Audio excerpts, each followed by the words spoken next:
창문 너머로 여름아 가지 마라 하며 매미가 더 힘차게 울어대는 오늘, 이제 제법 가을이 가까이 왔다는 게 피부로 느껴지는 요즘입니다.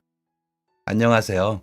저는 지독히도 외롭고 끔찍하게 혼자라고 생각했던 시절, 저와는 어울리지 않는 따뜻한 온정으로 배려를 받으며 죽지 않고 살아온, 지금은 50대가 훌쩍 넘어버린 한 남자입니다.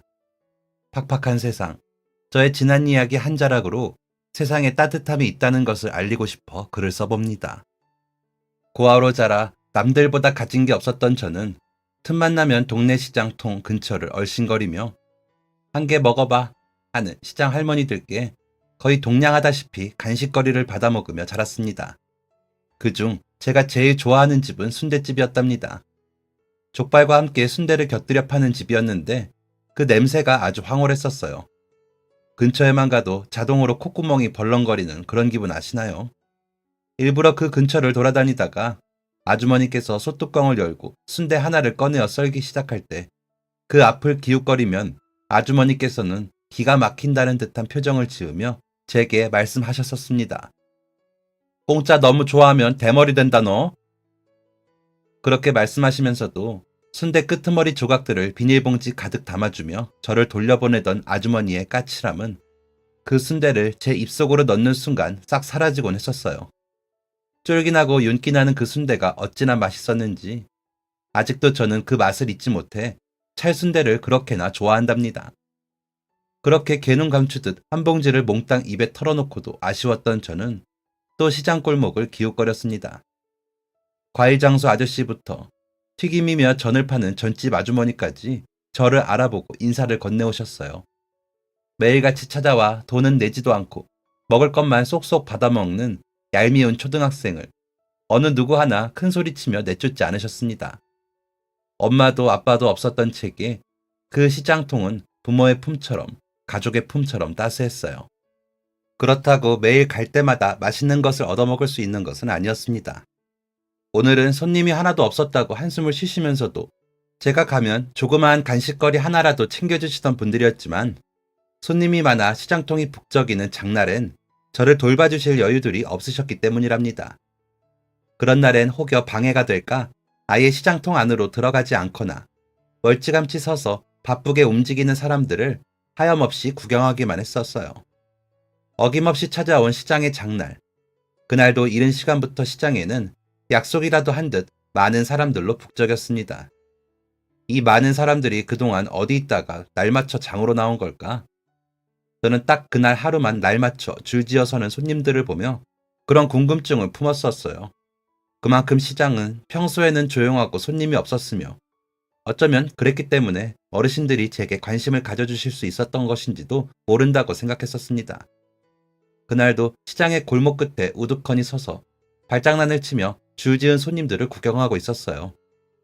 그런데 저 멀리서 익숙한 누군가가 우다다 요란한 발자국 소리를 내며 달려왔습니다. 김원석? 제 앞에 풀썩 소리가 나게 몸을 웅크리고 세상에서 가장 신기하고 재미있는 걸 목격하기로 또 했다는 듯 두 눈썹을 이마 끝까지 축혀 올린 그 아이는 저희 학급 반장이었습니다. 시골 학교에서 반장이라는 건 꼭 공부를 잘하고 심성이 곱고 바른 생활을 하지 않아도 가능했어요. 더군다나 초등학생들 사이에 반장 투표를 하게 되면 그건 거의 인기 투표나 다름없었습니다. 저희 반 반장 역시 그런 방식으로 반장이 된 케이스였고요. 실제로 녀석이 싸움질을 하는 것을 본 적은 없었지만 아이들은 입을 모아 그 녀석을 4학년 불주먹이라 불렀었답니다. 겨우 초등학생이라 그렇지 조금만 더 컸으면 정말로 소위 말하는 일진처럼 굴었을지 모를 장난이라는 이름 아래 괴롭힘이 심하고 선생님들 앞에서 내숭을 잘 떠는 그런 아이였습니다. 반장, 안녕? 어색하게 웃는 제게 반장은 여전히 신기하다는 눈으로 저를 훑어보았습니다. 같은 교실 안에서 생활하더라도 그동안 한 번도 녀석과 대화를 나누어 본 적이 없었으니 그날 그 대화가 녀석과 저의 첫 대화였다고 해도 무방하겠어요. 너 그지였어? 녀석의 시선이 오랫동안 저의 얼굴과 옷가지 등에 머무르다 슬리퍼를 신고 있는 제 발 쪽으로 향했습니다. 녀석의 말에 저도 덩달아 시선을 내려 제 발을 확인했고 시장에 간다는 들뜬 마음에 보육원에서 대충 신고 나온 슬리퍼 사이로 구멍난 양말이 빼꼼 발가락을 내밀고 있는 것이 보였습니다. 비가 내린 뒤라 보육원 마당이며 시장 바닥이 온통 젖은 흙투성이라 슬리퍼와 양말엔 지저분하게 흙까지 묻어 있었어요. 부끄럽고 창피한 마음에 서둘러 양말 구멍 사이로 빠져나온 발가락을 웅크렸습니다. 그런데 녀석이 그걸 계속 보고 있었던 모양인지 손가락으로 제 발가락을 가리키며 큰 소리로 웃는 것입니다. 너 거지냐? 이거 완전 거지였네. 너 거지 맞네. 하고 웃는 그 녀석의 얼굴이 악마처럼 보였다면 여러분은 믿으시겠습니까? 저는 녀석의 비아냥거림이 참을 수 없어 바닥에 있는 흙탕물을 발로 차 녀석의 깨끗한 옷에 얼룩덜룩 다 튀어버리게 만들었습니다. 그랬더니 놀라서 흙탕물을 털어내다가도 인상을 확 찌푸리면서 심한 말들을 멈추지 않더군요. 거지라는 단어가 들어가는 차마 저의 입엔 담고 싶지도 않은 흉한 말들. 그 주둥이를 그냥 두고 볼 수 없어 또 한 번 흙탕물을 튀겨버렸습니다. 차마 때릴 수는 없어 한 제가 할 수 있는 유일한 행동이라 생각했습니다. 2번이나 흙탕물을 뒤집어 쓴 반장의 얼굴이 분함으로 붉게 물들었어요. 그때 근처에서 장을 보던 반장의 어머니가 그 장면을 목격하시고는 시장이 떠나가라 큰 소리로 화를 내며 제게 다가오셨습니다. 툭툭 더러운 것을 떼어내기라도 하듯 제 어깨를 여러 번 밀치고는 반장을 소중한 보물단지 대하듯 쓰다듬으며 저를 노려보시더군요. 엄마가 있다는 건 저런 건가? 잠깐이지만 그런 생각도 들었습니다. 저는 그렇게 시장 사람들의 시선을 한몸에 받으며 반장 어머니의 손에 이끌린 채 경찰서로 향해야 했어요. 반장 어머니 말씀에 의하면 제가 아주 고약한 놈이라 제대로 혼이 나봐야 한다나요. 그리고 부모님 오시면 가만 안 둘 줄 알라고 핏대를 세워 따지던 반장의 어머니는 없는 부모 대신 보호자 자격으로 경찰서에 달려오신 저희 보육원 원장님을 보며 조용해지셨습니다. 딱 한마디를 남기고 말이에요. 없이 자라서 딱 해라. 거짓 소리 들으면 화날만 했네. 그렇게 경찰서를 나와 보육원으로 돌아가는 길, 원장님은 제게 왜 그랬는지 물으셨습니다. 앞뒤 이야기를 말씀해드리면 꼭 제 편을 들어주실 것 같다는 착각이 들었었죠. 부모 없는 제게 원장님은 부모님 역할을 해주시는 분이었으니까 말이에요. 비록 그렇게 치면 원장님에겐 수없이 많은 아이들이 있는 것이었지만 그렇게 저는 원장님께 제 편을 들어달라는 듯 투정하는 아이처럼 그때 벌어진 일에 대해 떠들었습니다. 자꾸 저한테 거지라고 했다. 제 구멍난 양말과 발가락을 보며 비웃었다 등. 그런데 당장 나서서 제 편을 들어주실 줄로만 알았던 원장님의 반응은 냉담하기만 했습니다. 그런 건 그냥 무시하면 그만이지. 같은 반 친구한테 그런 완력을 행사하면 되니? 괴롭히다니요. 황당했습니다. 억울했습니다. 이럴 줄 알았으면 진짜 한 대 때리기라도 할 걸 그랬다는 생각까지 들었어요.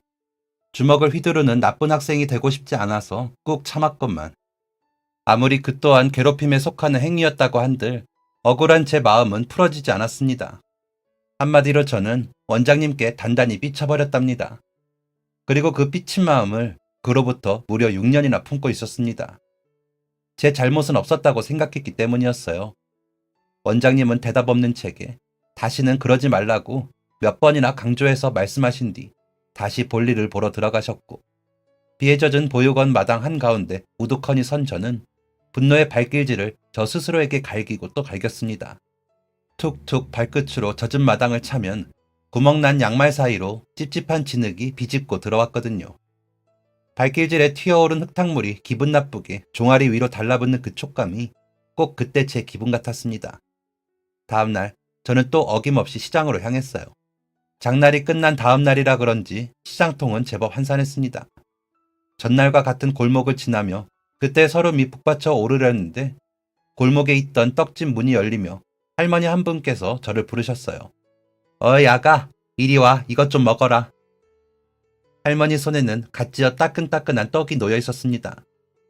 저는 괜찮다는 말 대신 감사합니다 하고 넙죽 그 떡을 집어먹었죠.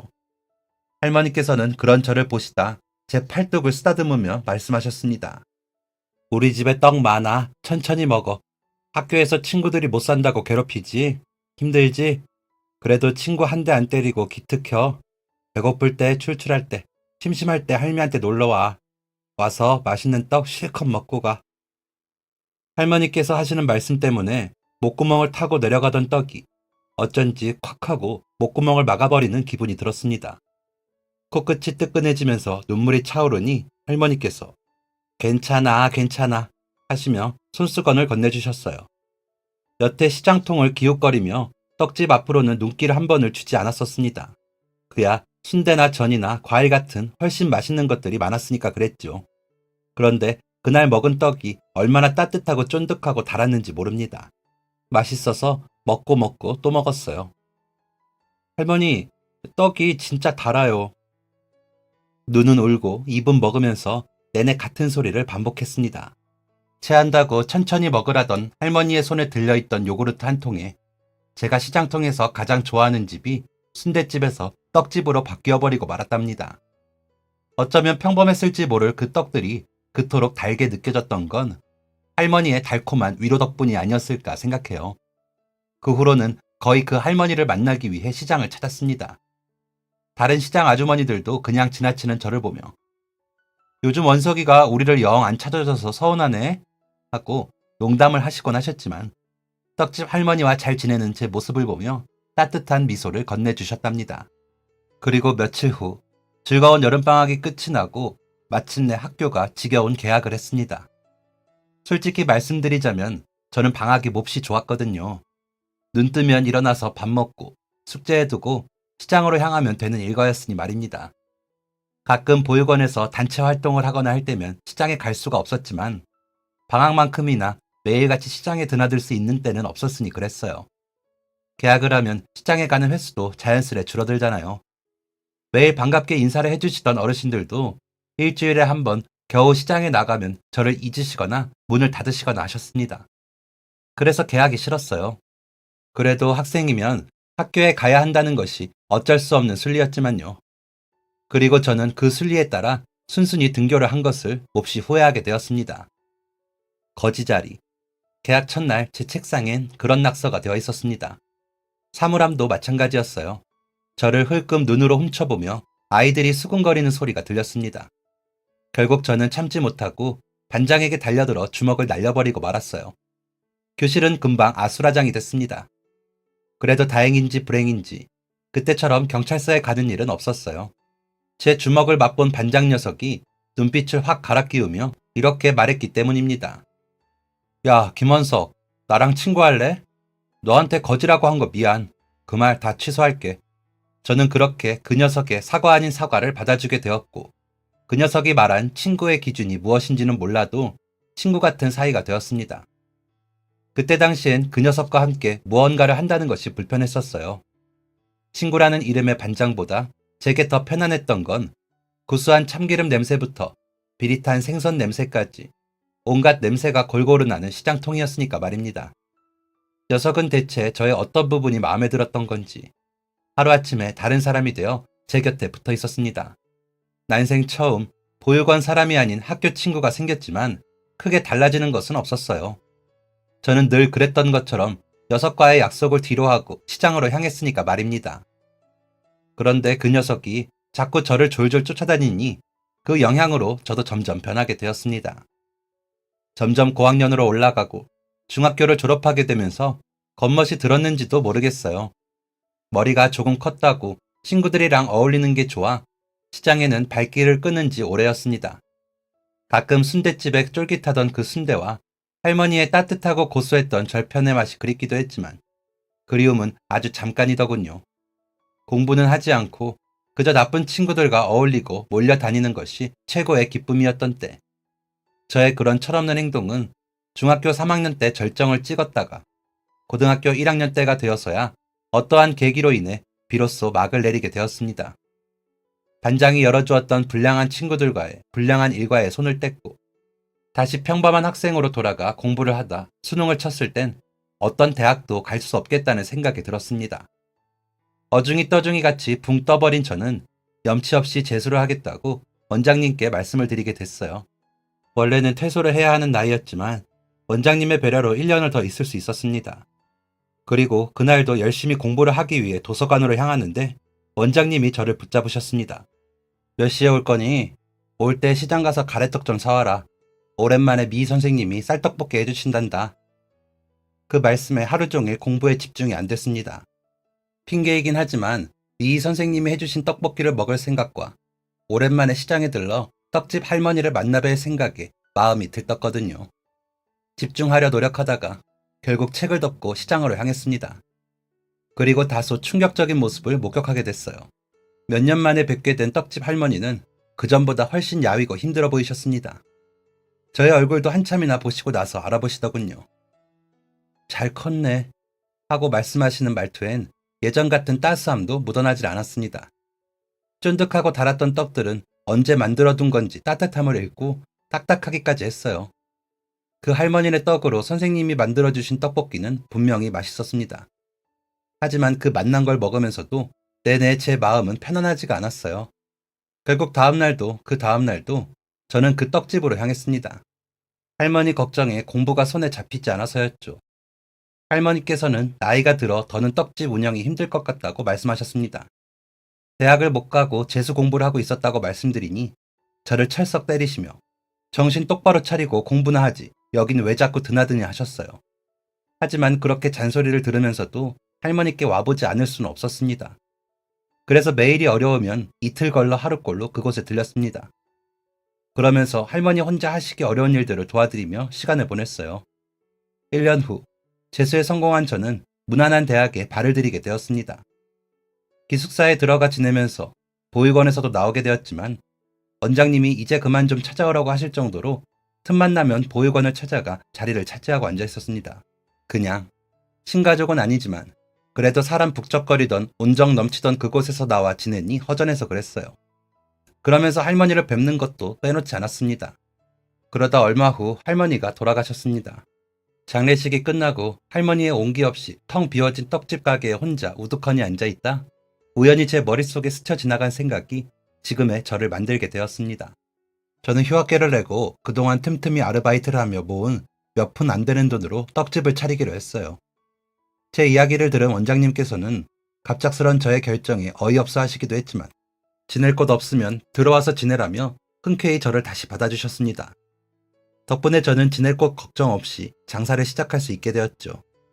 그렇게 저는 진짜 몇 푼 안 되는 돈으로 떡집 사업을 시작하게 됐고 큰 위로를 받았던 그 자리에서뿐만 아니라 인터넷과 전화 주문으로 전국 배달까지 하게 되면서 조금씩 성장해 나갔습니다. 힘들 때마다 뭔가 안 풀리는데 이유를 알기 어려울 때마다 할머니가 주셨던 달디 달던 그 절편을 떠올리면 신기하게 일이 풀리고 마음이 안정되었습니다. 그렇게 20년 후 저는 마침내 할머니의 조남을 딴 떡 브랜드를 만들게 되었습니다. 시장을 벗어나는 것이 못내 서운하기도 했지만 더 넓은 곳에서의 새 출발은 제게 아주 뜻깊은 이야기였답니다. 떡의 맛부터 그걸 포장하는 포장지의 디자인까지 사람 손을 필요로 하는 것이 늘어나면서 자연스레 회사에는 여러 직원들을 고용하게 되었습니다. 연령층은 다양했어요. 원장님 또래의 어르신들부터 젊은 친구들까지 한쪽의 연령대로 치우치는 회사보다 다양한 연령대의 직원들이 자유롭고 편안하게 생활하는 회사가 되었으면 했습니다. 그리고 친구나 가족처럼 직원들끼리 잘 지내는 것도 중요하지만 서로가 서로에게 불필요한 것들을 강요하거나 강요받을 필요가 없도록 만들고 싶었어요.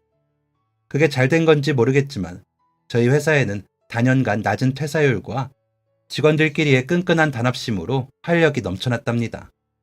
직원들은 다 좋은 사람들이었고 회사에는 분명 거슬리는 문제가 없었습니다. 그런데 신입사원을 한 명 더 추가로 뽑게 되면서 문제가 생기고 말았어요. 그날은 직원들이 모두 퇴근을 한 사무실에서 갑자기 누군가 제 방문을 두드렸습니다. 사장님, 저 다름이 아니라 분명 잠금장치 다 하고 나갔었는데 돈이 없어졌어요. 격리 직원이 제게 울상이 되어 금고에 있던 돈 200만 원이 없어졌다는 말을 전했습니다. 멀쩡히 가만히 있던 돈이 발이 달린 것도 아니고 어디로 없어졌다는 거지? 저는 놀라서 금고 안을 몽땅 뒤졌어요. 있어야 할 현금이 정말 몽땅 사라져 있었습니다. 도대체 누가 이런 짓을 한 거야? 홍대리, 어디 다른 데 놔둔 거 아니에요? 어쩔 줄 몰라 하는 격리 직원과 함께 회계 책상 곳곳을 다 뒤지고 금고를 살펴도 그 돈은 온데간데 없이 자취를 감추어버린 후였습니다. 죄송하다고 자기가 관리를 제대로 못한 것 같다며 눈물을 글썽이는 격리 직원에게 차마 화를 낼 수 없어 일단 퇴근하라고 일러두고 앉으니 결국 범인은 회사 내부에 있다는 사실에 화가 다시 치밀어 올랐습니다. 직원들은 늘 회사 일에 앞장서고 회사를 위해 일해주는 좋은 사람들이었습니다. 그런데 갑자기 돈이 없어지다니, 그것도 간도 크게 금고에 들어있던 돈을 꺼내어 가다니, 그런 일이 우리 회사에서 일어났다는 사실이 믿기지 않았습니다. 당장 책임을 물으려면 격리 직원에게 물을 수도 있었겠지만 솔직히 잠금 장치까지 다 잠가두고 외근을 나갔던 격리 직원에게는 잘못이 없었기에 잘못을 묻고 싶지 않더군요. 그렇게 저는 모두가 다 퇴근하고 텅 빈 사무실에서 홀로 초조한 마음으로 CCTV를 확인했습니다. 초조한 마음은 표현하자면 이런 것이었어요. 제가 믿고 좋아했던 직원들, 그 누구도 그 돈에 손을 댄 것이 아니었으면 한다는 마음 같은 것. 그렇게 치면 아끼지 않는 직원이 없는 것도 문제가 되었지만 제발 그 누구도 손을 댄 것이 아니기를 바랐답니다. 차라리 정말 돈에 발이 달려 스스로 문을 열고 사라진 것이기를 바랐죠. 그러나 그런 말도 안 되는 바람이 이루어질 리 없었습니다. CCTV 속에는 주변을 열심히 두리번거리다 금고를 몇 번 돌려보고는 현금을 꺼내어 나가는 회사 직원의 모습이 찍혀 있었습니다. 그 직원은 회사에 취직한 지 얼마 되지 않은 신입사원이었어요. 돈을 가지고 챙겨나가는 그 모습은 어떻게 보면 몹시 초조해 보였습니다. 자기도 분명 그 돈을 훔치는 게 잘못된 일이라는 걸 아는 눈치였죠. 화가 났습니다. 얼마나 회사를 만만하게 봤으면 회사 돈에 손을 댈 수가 있는 것인지. 저는 직원이 돈을 훔쳤다는 생각에 크게 화가 나면서도 아직 잘 알지 못하는 저 신입 직원에게 어떤 말 못할 사정이 있기에 돈을 훔치게 됐는지 궁금해졌습니다. 그리고 사람을 잘못 뽑아도 단단히 잘못 뽑았다는 생각에 좌절했죠. 당장 경찰에 신고를 해야 마땅했지만 우선은 직원의 이야기를 들어보는 것이 먼저겠다고 애써 침착했습니다. 처벌은 그 후에 받아도 충분하다 생각했으니까요. 다만 돈을 훔쳐간 직원이 말없이 내일 회사에 나오지 않으면 어쩌나 하는 생각도 들었습니다. 물론 그때는 정말 경찰서로 찾아가야 하겠지만요. 제가 아무리 먹고 살만해졌다고 해도 막상 그런 일을 겪으니 심장이 두근거리고 혈압이 오르는 기분이 들어 도저히 업무에 집중이 되지 않았습니다. 몇 번이나 내가 도둑을 직원으로 고용했다는 사실에 괴로웠죠. 그렇게 집중도 안 되는 책상에 앉아 잘 되지 않는 야근을 마저 마무리하고 집으로 돌아가는 길, 다시 그 직원을 떠올리며 기도했던 것 같습니다. 별일 아니기를, 악한 마음으로 행한 일이 아니기를 하고 말이에요. 만약 그 직원에게 정말 말 못한 사정이 있었다고 한다면 저는 어떻게 해야 할지 고민되기도 했습니다. 그렇게 다음 날이 밝았습니다. 직원을 만나 어떻게 이야기를 꺼내면 좋을지 몇 번이나 상상을 해봤지만 막상 이야기를 꺼내려니 긴장되기도 했습니다. 돈을 훔쳐간 건 제가 아니라 그 직원인데 왜 반대로 제가 긴장되는 건지 이해할 수 없었어요. 그런데 그렇게 떨리는 마음으로 출근을 했는데 회사 앞에 우두커니 서 계시던 한 아주머니를 마주치게 됩니다. 서 계시는 자세나 여기저기를 두리번거리며 회사를 살피는 모습이 분명 누군가를 찾아온 듯한 모습임이 틀림없었어요. 아직 직원들이 대부분 출근을 하지 않은 이른 시간이라 아주머니께는 제 도움이 필요할 듯 했습니다. 저는 조심스레 다가가 놀라지 않으시게 말을 걸었어요. 어떻게 오셨어요? 누구 만나러 오신 거예요? 아주머니께서는 화들짝 놀라시더니 우물쭈물 네 하고 대답하셨어요. 아직 아무도 출근하기 전이라 그러니 우선 올라오셔서 차라도 한잔 하시고 편하게 기다리시라 말씀드렸습니다. 아주머니께서는 어쩔 줄을 몰라 하시면서도 저를 따라 휴게실로 들어오셨어요. 마실 음료를 준비하면서 어떤 직원 만나러 왔느냐고 여쭈며 조금 있다 출근하면 전달해드리겠다고 말씀을 드렸습니다. 그런데 아주머니의 입에서 제가 생각했던 말과는 전혀 다른 말이 튀어나오는 것이 아니겠어요? 직원은 아니고요. 저는 여기 사장님 만나 뵈러 왔는데요. 제가 뵐 수 있을까요? 너무 불쑥 찾아와서 죄송합니다. 아주머니께서 만나러 온 사람은 다른 직원이 아닌 바로 저였습니다. 저는 눈이 휘둥그레져 아주머니의 얼굴을 살폈죠. 혹시나 제가 어디서 뵌 적이 있는데 알아보지 못한 것일까봐 그랬습니다. 하지만 소리 없이 몇 번 살펴보아도 정말이지 초면이었어요. 하는 수 없이 저는 왜인지 모를 죄송한 말투로 아주머니께 저 스스로를 소개했습니다. 제가 여기 사장이라고 말이에요. 그랬더니 아주머니께서 까무러치게 놀라며 벌떡 의자에서 일어나셨습니다. 사장님, 아이고, 못 알아뵈서 죄송합니다. 정말 죄송합니다. 아주머니께서 거의 싹싹 빌다 싶은 몸짓을 하시며 제게 사과를 하셨습니다. 정말 당황스러울 정도로 과하게 용서를 구하시기에 무언가 이상하다는 생각이 들었어요. 결국 아주머니를 억지로 의자에 앉히고 오시게 된 이유를 여쭈었습니다. 아주머니께서는 잠시 망설이시더니 다시 한번 죄송하다는 말씀과 함께 가방에서 봉투 하나를 꺼내셨습니다. 이게 우리 아들이 어제 받아온 돈인데요. 회사에서 줬다고 하더구만요. 근데 제가 아무리 생각해도 이상해서 찾아왔어요. 아직 출근한 지 2주도 안 됐는데 벌써 월급이 나왔을 리도 없고 월급도 아닌데 무슨 돈을 2주 만에 받았느냐 그래도 입을 꾹 다물고 그냥 회사에서 받은 돈이라고만 하는 거예요. 암만 생각해도 말이 안 되고 이상하잖아요. 아무래도 지 엄마 병원비 때문에 말도 안 되는 억지를 부리는 것 같더라고요. 그래서 직접 만나 뵙고 여쭈어야 할 것 같아서 신뢰를 무릅쓰고 찾아왔어요. 너무 갑자기 찾아와서 죄송합니다. 아주머니의 말씀은 다소 충격적이었습니다. 일단 마주 앉은 그 아주머니의 정체가 전날 돈을 훔쳐간 신입사원의 어머니일 거라고는 미처 예상하지 못했었으니까요. 게다가 어떤 이유로 돈을 훔쳤을까 했는데 결국 이런 가슴 아픈 사연이 있었다니 마음이 좋지 않았습니다. 그래도 화가 나는 건 어쩔 수가 없더군요. 이미 전날 밤 CCTV 화면으로 그 직원이 훔쳐갔다는 것을 확인했지만 이렇게 누군가 저를 찾아와서 자백을 한다는 것은 생각해 본 적이 없기 때문에 또 심장이 벌렁거렸습니다. 솔직히 화가 나는 것은 돈을 훔쳤다는 사실만으로도 화가 나기도 했지만 저한테 한번 사정도 해보지 않고 돈에 손을 댔다는 것이 화가 나는 것이었거든요. 어떤 사정이 있어 그런 짓을 했는지는 몰라도 제게 미리 이야기를 했더라면 충분히 도와줄 수 있었을 텐데 말입니다. 3년 일한 직원이든 2주 일한 직원이든 제게 직원은 다 같은 직원이었으니까요. 겨우 2주 근무한 직원이라고 한들 결국엔 제 눈으로 보고 제 손으로 직접 뽑은 제가 선택한 사람이었습니다. 그러니 그에 따른 책임도 처벌도 제가 선택해야 한다고 생각했어요. 그런데 이런 이유에서라면 이야기가 조금은 달라졌죠. 직원 본인에게 이런 사고를 친 것에 대한 사과나 반성의 기미가 있다면 제 나름의 처벌을 내리고 직원의 어려운 상황에 제가 도움을 줘야겠다는 생각이 들었습니다. 심지어 다른 것도 아니고 가족, 어머니의 건강이 편찮으셔서 거기에 보태고자 했던 아들의 마음이라니 겪어본 적 없는 모자지간의 사랑이었지만 그런 사랑을 할 수 있는 기회가 아무에게나 주어지지 않는다는 생각에 불편했습니다. 조금은 부럽기도 했고요. 하지만 그 절실한 마음은 이해하겠지만 잘못된 방식인 것은 틀림없었습니다. 제게는 그 상황을 바로 잡아야 할 의무가 있었어요. 그래서 우선 아주머니께 사실을 말씀드렸습니다. 말씀을 드리면서도 내내 속으로 이걸 경찰서에 넘겨야 할지 말아야 할지 고민하고 또 고민했습니다. 사실은 어제 회사 금고에서 돈이 없어졌어요.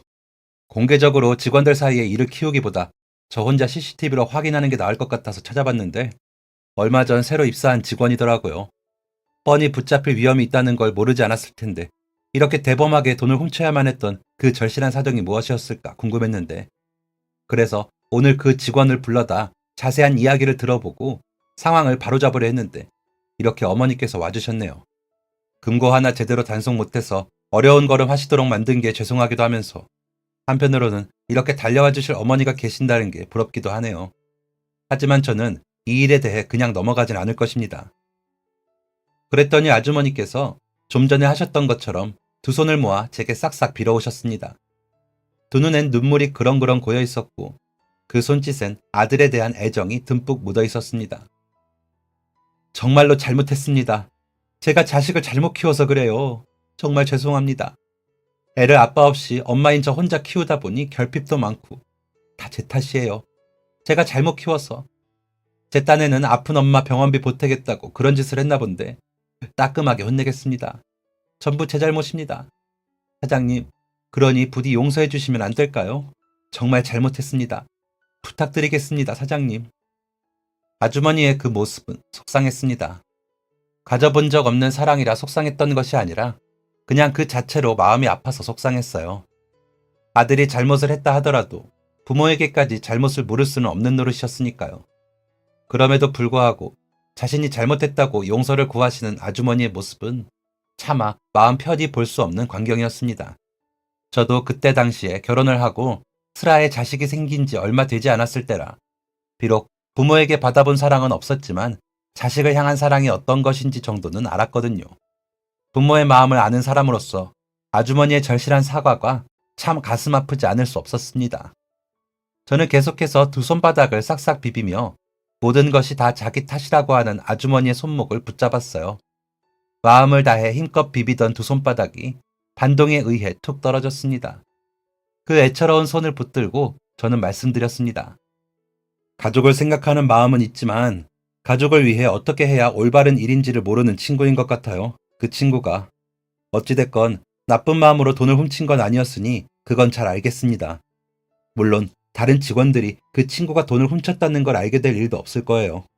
어머니, 그러니까 저한테 그만 죄송하셔도 되고 이렇게 빌지 않으셔도 됩니다. 싹싹 빌어야 할 건 어머니가 아니라 아드님이죠.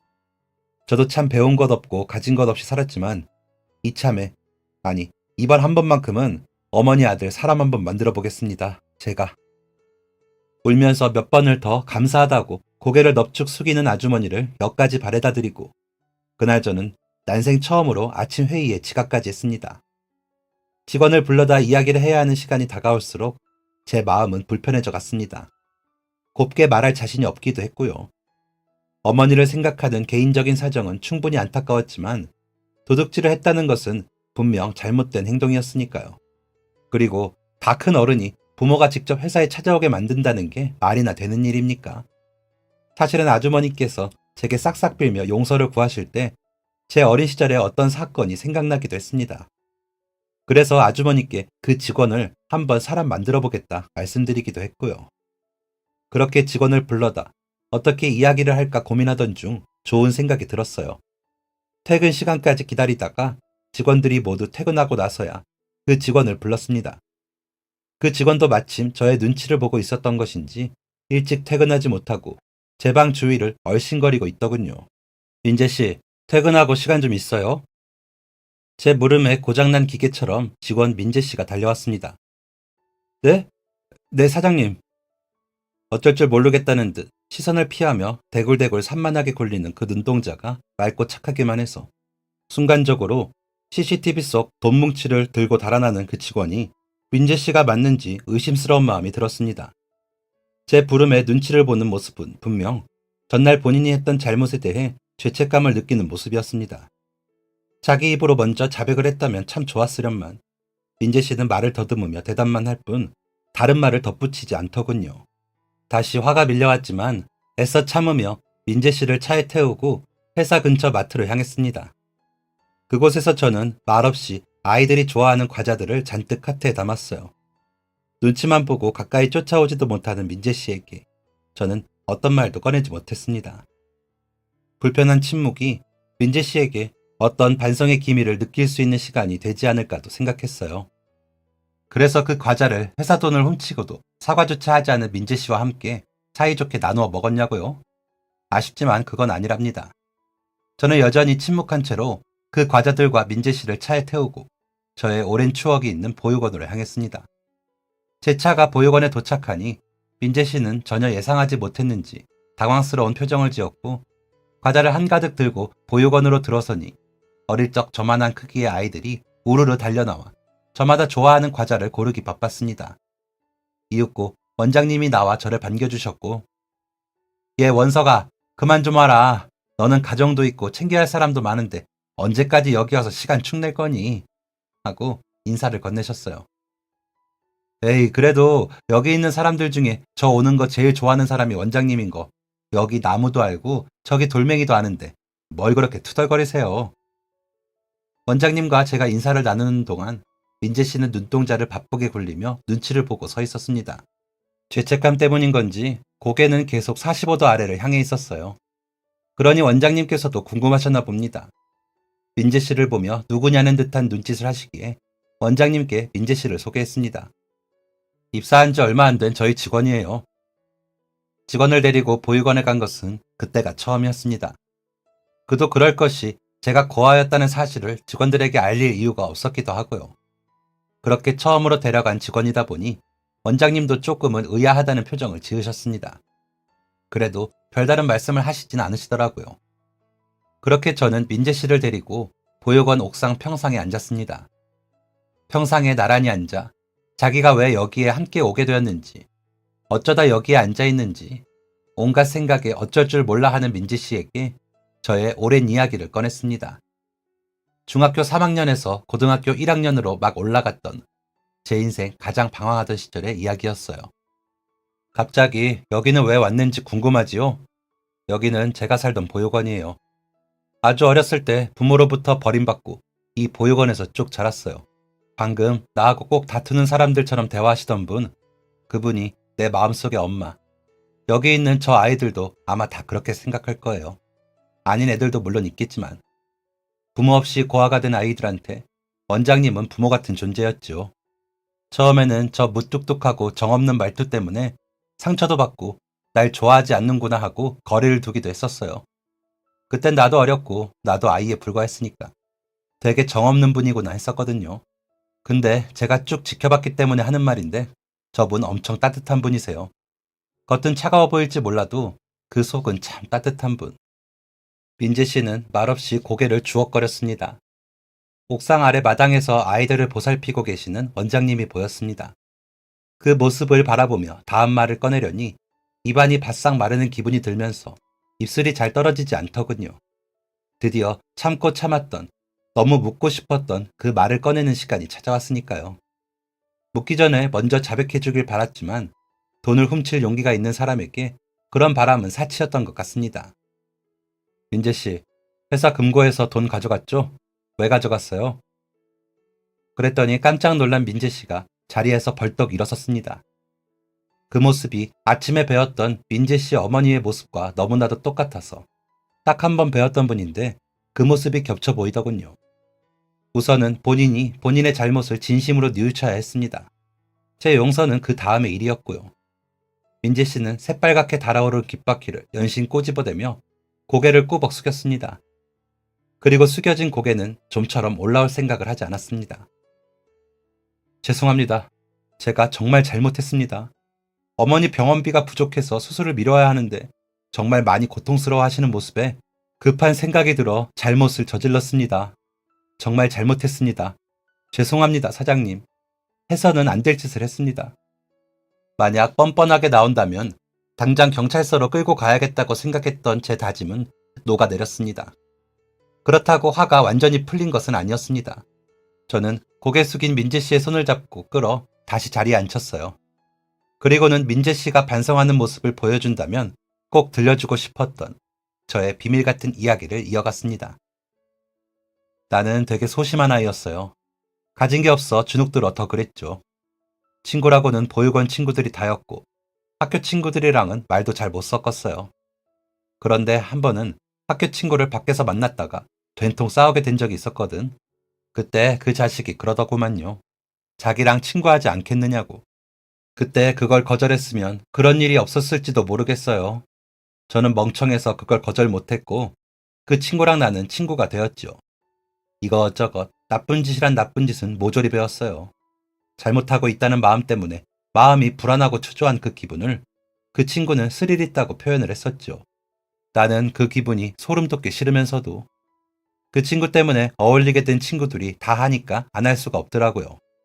그러다 결국은 친구들 성화에 못 이겨 보육원 돈에 손을 대기까지 이르렀어요. 그때 원장님이 보육원을 잠시 비우셨던 기간이라 저는 봉사활동을 나왔던 어느 대학생 누나의 신고에 의해 경찰서로 가게 됐죠. 그때 허겁지겁 달려오신 원장님께서 눈물을 흘리며 경찰관한테 말씀하시더라고요. 제가 잘못 키워 그러니 돌아가 따끔하게 혼낼 테니 용서해달라고. 그동안 엇나갔던 제 자신이 원망스러워지더군요. 한심하기도 하고. 그때부터 그 친구들이랑 손절을 하고 정신을 차리게 됐어요. 원장님이 흘린 눈물이 너무 아깝더라고요. 몰랐는데 원장님도 저를 진심으로 아끼고 계셨고 저 또한 아닐 줄 알았는데 원장님을 되게 좋아하고 있었던 거예요. 그 눈물이 가슴 아팠으니.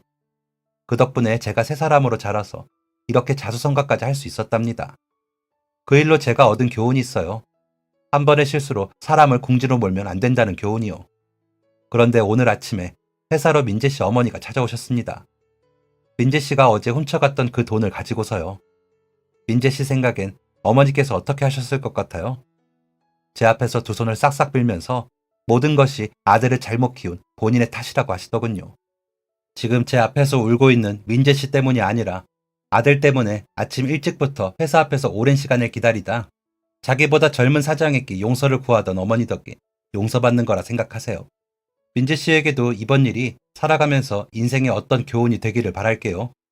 당장 경찰서로 보내버려야 마땅한 일이었지만 그렇게 했다간 민재 씨가 꼭 낙오자가 될 것 같아서 한 번은 스스로 깨닫게 해주고 싶었어요. 이제 제가 왜 민재 씨를 굳이 여기로 데려왔는지 알겠어요? 제 이야기를 들으며 고개를 숙인 채 눈물을 뚝뚝 흘리던 민재 씨가 그 자리에 무릎을 꿇고 앉았습니다. 용서해 주셔서 감사하다고, 이런 교훈까지 주시려 배려해 주셔서 정말 감사하고 또 감사하다고, 그렇게 말하는 민재 씨의 얼굴을 타고 뚝뚝 한 방울씩 떨어진 눈물방울들이 그 허벅지를 적시고 있었어요. 보기 싫게 얼룩진 그 옷자락 위로 저는 어울리지 않게 주머니에 넣어두었던 손수건을 던져주었습니다. 그 후로도 민재 씨는 한참 동안이나 죄송하다는 말을 되풀이하며 눈물을 흘렸습니다. 저는 다시 한번 민재 씨에게 말했어요. 울지 말라고. 돈을 훔친다는 것은 범죄라는 것도 똑똑히 설명해 주었습니다. 물론 그걸 몰라서 그런 짓을 했다고 생각하지는 않지만 그래도 정말 반성하고 뉘우치며 똑바로 살길 바라는 제 마음이었습니다. 그렇게 저는 민재 씨와 어색하게 보육원에서 남은 시간을 보내다 집으로 돌아갔습니다. 이렇게 용서를 한다는 것이 과연 잘한 일인지 찝찝한 마음도 있었지만 후회와 반성의 눈물을 흘리던 민재 씨를 보니 용서하길 잘한 것 같아 마음이 조금은 후련하기도 했어요. 다음날 회사에서 다시 민재 씨를 불러내 돈을 건네며 어머니 병원비는 가불해 줄 테니 얼른 치료받도록 해드리라고 말했습니다. 다시 또 감사하다며 바닥에 무릎을 꿇으려는 민재 씨를 붙잡아 세우고 그 고맙고 감사한 마음으로 어머니께 꼭 잘하라고 다시 한번 말을 했어요. 그 후 민재 씨의 어머니께서는 치료를 잘 받아 건강을 회복하시게 되었답니다. 그리고 저는 그 한 번의 배려와 용서로 아주 좋은 사람을 또 얻게 되었죠. 민재 씨가 그 후로 10년이 넘는 세월 동안 근속하며 지각 한 번 없이 아주 성실하게 일해주고 있기 때문입니다. 그는 이제 제법 노련미가 넘치는 직원이 되어 저희 회사에 없어서는 안 될 큰 도움을 주는 구성원이 되었습니다. 부끄럽지만 민재 씨의 결혼식엔 제가 줄에도 보았답니다. 못하겠다고 사양하는 제게 민재 씨는 자기가 바른 길을 갈 수 있도록 해주었던 사장님만이 그 자리에 설 수 있다며 쑥스러운 칭찬들로 끈질기게 부탁을 해왔습니다. 그러니 저는 마지못해 하는 척 최선을 다해 민재 씨의 결혼을 축복해 주었죠. 그렇게 저는 어려운 삶 속에서 좋은 사람들을 만나 이렇게 과분한 행복 속에서 살고 있습니다. 민재 씨에게 저의 이야기가 어떻게 기억되고 있을지는 모르지만 제가 얻었던 그때의 교훈처럼 진한 기억으로 그의 기억 속에도 남아있길 바라봅니다. 제가 가장 싫어하는 말이 사람은 고쳤을 수 없다라는 말입니다. 고쳤을 수 있다고 생각합니다. 그 사람의 올바르게 똑바로 살아야겠다는 의지 하나만 있다면요.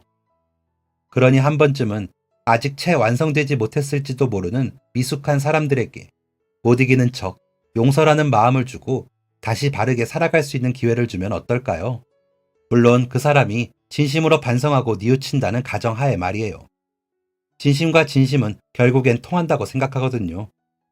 17의 저와 26의 민재 씨가 한 번의 실수로 사람을 궁지에 몰면 안 된다는 교훈으로 다시 일어설 수 있었던 것처럼 또 다른 아름다운 기적이 일어날지도 모르잖아요.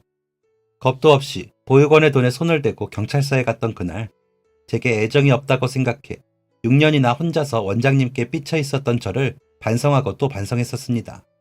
저 때문에 눈물을 흘리시며 생전 처음 보는 경찰관에게 용서 아닌 용서를 구하시던 그 모습은 30년이 훌쩍 지난 지금까지도 제 가슴 속에 커다란 빛이 되어지고 있답니다. 어린 시절 힘든 일이 있을 때면 떡집 할머니의 달콤한 절편을 떠올렸던 것처럼 이제는 원장님의 그 지혜로움을 떠올리며 더 크고 멋진 사람이 되는 삶을 고민합니다. 그냥 무시할 수 있었던 어린아이에게 선뜻 먹을 것을 나누어 주셨던 시장통 어르신들과 어린 마음에 상처를 받고 주눅 들어있던 제게 따뜻한 손길을 내밀어 주신 떡집 할머니, 돈을 훔친 나를 나무라지 않고 용서라는 가장 무서운 벌로 제대로 된 생각을 일깨워 주신 원장님, 그리고 그분들께 받았던 마음 그대로 누군가에게 한 번 더 베풀 수 있도록 저를 찾아와준 민재씨와 어머니께 앞으로도 오래오래 고맙고 감사할 것 같습니다. 상상조차 할 수 없던 행복한 삶을 살 수 있었던 건 모두 그분들 덕분이니까요. 그러니 더 열심히 멋있게 살아야겠죠. 지금까지 사연 들어주셔서 감사합니다. 사연이 재밌으셨다면 구독과 좋아요를 눌러주세요. 감사합니다. 안녕히 계세요.